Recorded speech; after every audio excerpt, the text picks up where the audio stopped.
ever seen one of those articles where it compares someone who is extremely rich and how relatable they are to you? And it'll say, hey, look, this person's worth $100 billion and they ride a used Honda car just like you. Here's how you can become wealthy just like them, right? These things pop up every now and then, but what if I told you it is a lie?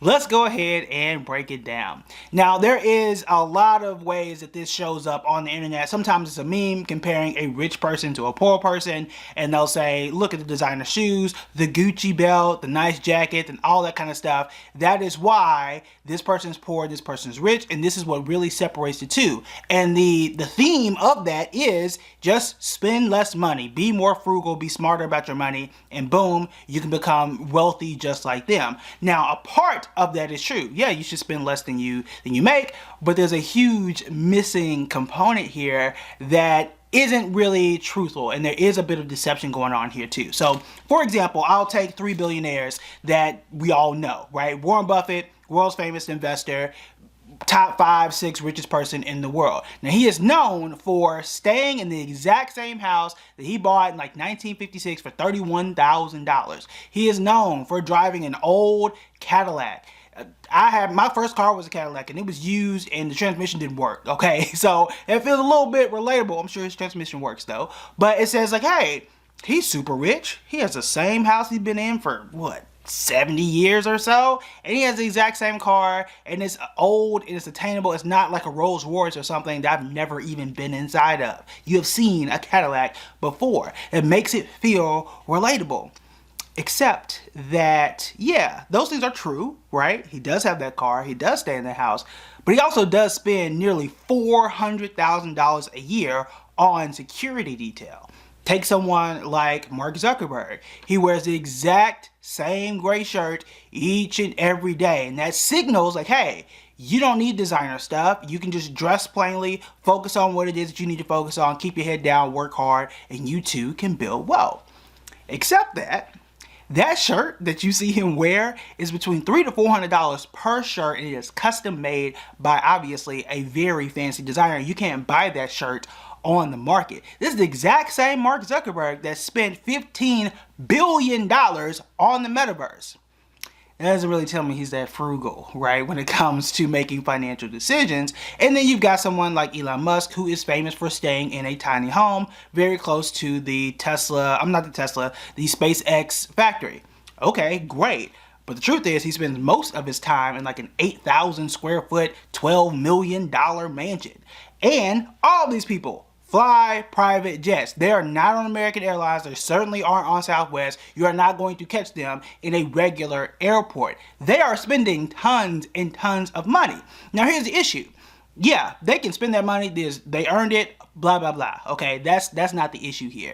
The issue here is the fact that they are using it as a sales tactic. When you really think about it and zoom back, you can probably name, 5, maybe 10 billionaires off the top of your head. There are more than 2,500 depending on what year you're looking at. And it's a marketing tactic because you only know them because they want you to know. And because they are really putting that out through the media or through PR firms to seem more relatable, which means us, the investors, will trust them more. We will buy their stock. Like, take someone like Elon Musk. The reason why so many people claim him to be a genius, or even the fact that Tesla's stock has done so well for so long, isn't just because, yes, it's an electric car maker, and yes, he did help get that off the ground, but it's because he's eccentric, because he says crazy things, and he does all of these things, and that's what not only makes the company run, but is what attracts investors, is what gets people to raise their eyebrow. It's why, even though you knew, and I knew, we all knew that buying Twitter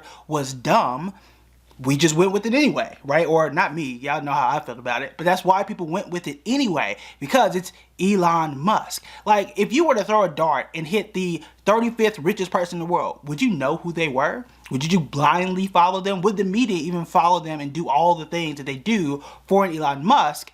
versus someone who doesn't put out all that information. Even for someone like a Warren Buffett, which I do have an affinity for, which I do read a lot about what he does, the reason is because I know he eats at Dairy Queen, or he goes to McDonald's, or he drinks a Coke every single day, and he feels relatable. He just got rid of his flip phone not too long ago.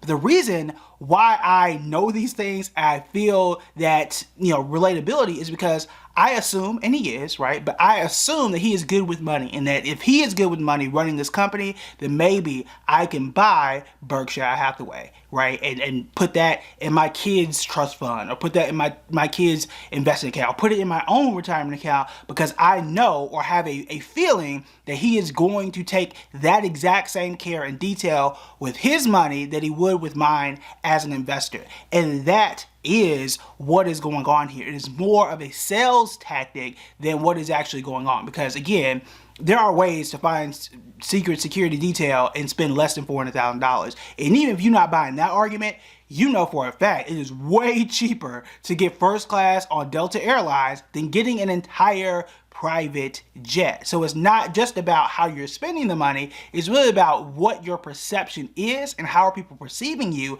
and how are people going to receive you in the market, how are you going to sell these new ideas. I mean, again, going back to Elon, yes, he's got SpaceX, right? He's got X or Twitter, whatever that is, and he's got Tesla, and he's got the Boring Company. Anything that he wants to come out and do, because he has that built-in audience and he has that buzz, people, whether rightly or wrongly, are going to fall for it in one way or another. The last thing here, though, is the problem. The problem in what this signals, because it shifts the blame from what is actually going on a micro level versus what is going on an individual level. So when you focus on, well, hey, this person is just spending less and that's why they're successful, they don't buy designer stuff and that's why they're successful, it can be a factor. It is usually not the factor. The reason why these people are incredibly wealthy is because they usually built great businesses or great products and really expanded from there by having a great team, again, having a great product, striking at the right time, and a part of it is also luck. Those are the main factors. Even if you read a book like The Automatic Millionaire or The Millionaire Next Door, yeah, a lot of times they do keep their expenses relatively low, but you're not going to save your way to wealth. You're not going to coupon your way to wealth. You're not going to discount shop your way to wealth. You have to either A, build a business and grow and have those multiple streams of income, or you're going to have to invest your way to wealth. Those are the primary factors, not just in the margins trying to cut every expense. You can only cut your expenses down to one level, right? You are going to have to live, you're going to need food, you're going to need housing, which we discussed in a previous video on how housing is up 40-something% and how groceries are up 26%, okay? That is why you have to focus on your income, on multiple streams of income as well, and on how you can invest and grow your wealth. That is where the focus is. All the meme stuff is a distraction. All the frugal stuff from billionaires who are worth, infinite times more than the majority of us are, those are the distractions. So you have got to focus on the investing side and growing your income. If you're looking for more ways on how to do both of those, you want to check out these videos right here.